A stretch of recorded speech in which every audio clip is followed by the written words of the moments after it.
Hello, my name is Michael Melfi with Taylor English, part of the TEGC group. And in this video today, we're going to talk about corporations. I'd like to explain a little bit more about what they are, how their importance are, why you use them, and some details about why you may want to consult with an attorney when looking to set one up. A lot of times I'll get told, hey, I need an entity set up. I need a Delaware C Corp. And I'll say, why do you think you need a Delaware C Corp? Is usually the first question I have back. And they say, oh, because I read it somewhere. When you're talking about setting up an entity, it's really important to understand why you need the entity, which besides having a home to be able to build your business in or to be able to sell your products or deliver your services in, it's important that you understand that you have the proper structure.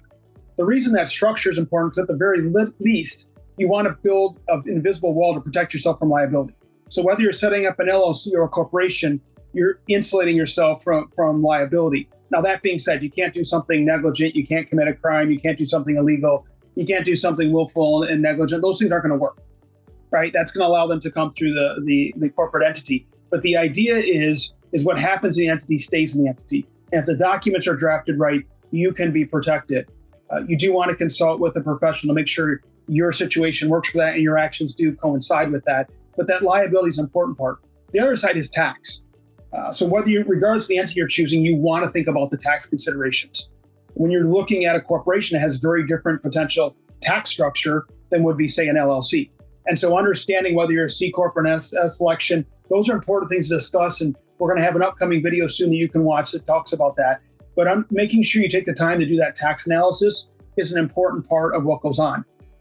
When you think about the corporation that we talked about, ultimately you have shareholders that own this entity. They own shares, and that's what most people are used to hearing about is shares. In an LLC, you'll hear them talk about units or membership interests, and sometimes people get confused and want to reference them as shares. But from a textbook definition, a corporation has shareholders that own shares that represent their ownership, and all of that appears on a cap table. The one thing I will say is that when you're setting up a corporation, there's more formality to it. There's more structure to it. You're going to see that there's resolutions and board meetings and officers and board minutes. And not that an LLC can't have that. It's just more rigid in nature. So a lot of times, one of the things we talk about is what is the purpose for why you're setting this up?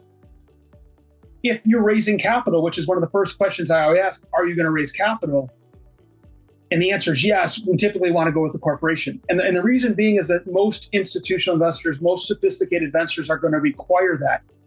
They want a double taxation typically to occur as part of their investment. It's easier to have a certain structure, which is a C Corp filed in Delaware. Most early stage investors, most venture capitalists feel comfortable with that.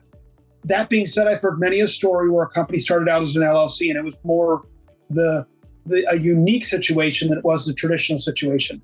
So most of the time, what will end up happening is you set up a corporation, you have some centralized management around a CEO and a CFO and other executives, you have a board in place, and you end up having board meetings with board minutes, and you make decisions, and a lot more is done around the vote and the voting power of the board and the shareholders or stockholders. And so what ends up happening is there's more of the traditional, we're going to call a meeting, we're going to put you on notice there's a meeting. At this meeting, this is the agenda. At the meeting, we're going to discuss this and we're going to vote on this.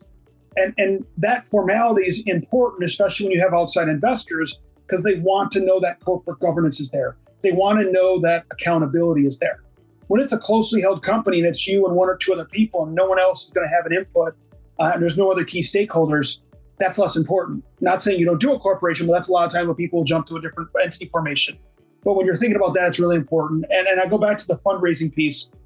It's pretty much kind of the gold standard that you're going to have a corporation when going through and when you're doing the fundraising, just because of all those formalities that exist that allow there to be accountability for those people that are supposed to be running the business.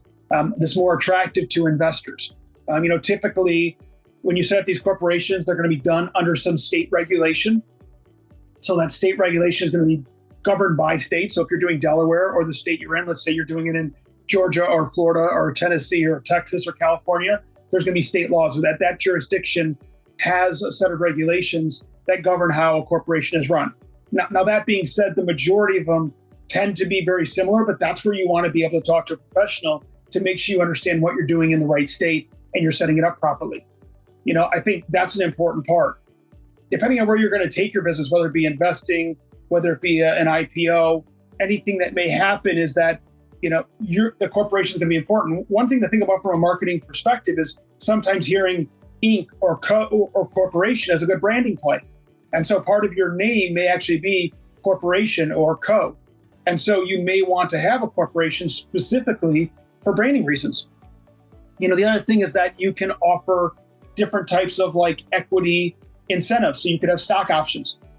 You could have equity-based compensation because you have these shares that you can ultimately be utilizing it as a tool, as a resource when creating compensation. And so when you think about it, you're just going to be able to create a more complex structure for the entity when you're putting together the business. And so just really depends on where your business is. What's the purpose of your business? Are you going to have other owners? How many of them? Are you going to have employees, and how are you going to compensate them?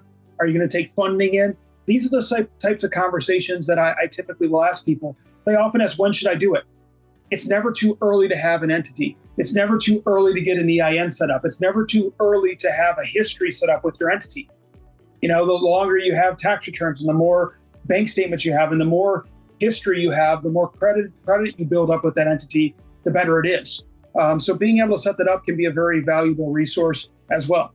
So when you're thinking about setting up a corporation, make sure you talk with a professional to talk through some of the questions you have, some of the concerns you have around not just setting up the entity, but the necessary documents to make that business successful and to put those systems and processes in place through that corporate governance such that you can run a business that will be attractive to an investor one day.